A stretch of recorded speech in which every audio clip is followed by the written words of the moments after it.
the Americans invade Canada, and particularly after Perry's victory on Lake Erie, the British want to abandon the Detroit frontier and flee to what is now Toronto, and Tecumseh makes them stand and fight.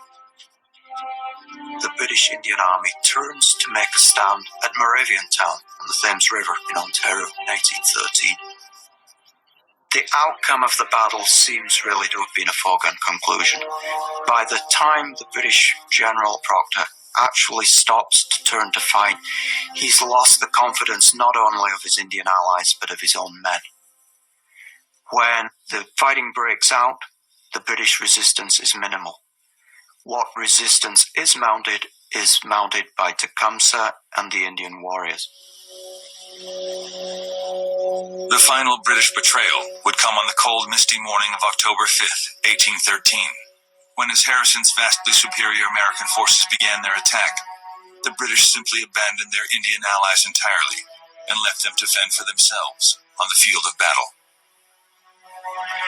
In one of the more remarkable speeches given throughout American history, Tecumseh says to the British, "Look, you have somewhere to go, but we are standing here and we are fighting for our homeland. If you want to run, you run, but leave us the guns and ammunition because we will stand and fight." Listen, Father! We are much astonished to see you tying up and preparing to run the other way. You always told us to remain here and take care of our lands, and it made our hearts glad to hear that was your wish. But now, we see you drawing back like a fat animal, running off with its tail between its legs.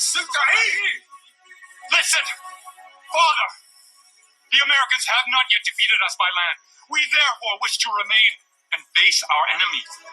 Should they make their appearance, you have an idea of going away. Leave us the guns and ammunition, and you may go and welcome for us. Our lives are in the hands of the Great Spirit.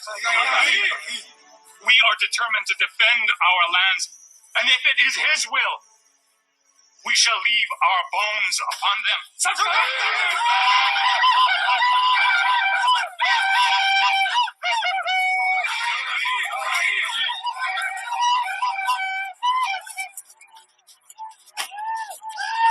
And then finally at the end, you often tell great leaders in the way they react in adversity rather than victory.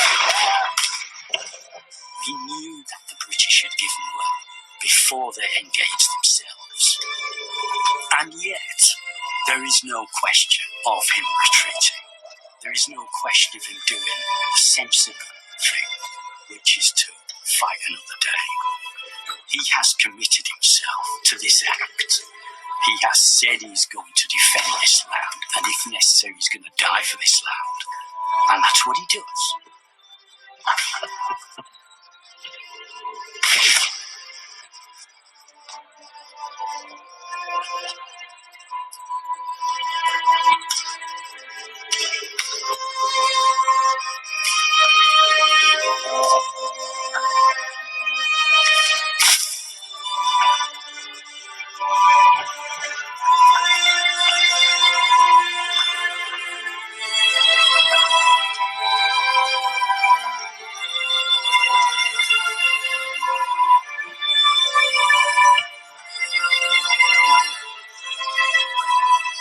You couldn't think in some ways of a more fitting way for Tecumseh to die.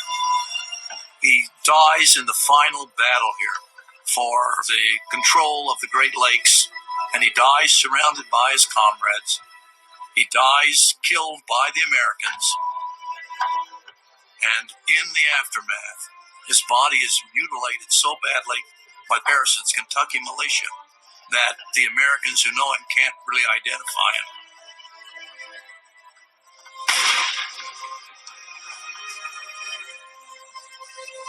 And with Tecumseh dies, of course, the person who has held together the Indian Confederacy, the person who has represented the best hope for Indian independence in North America.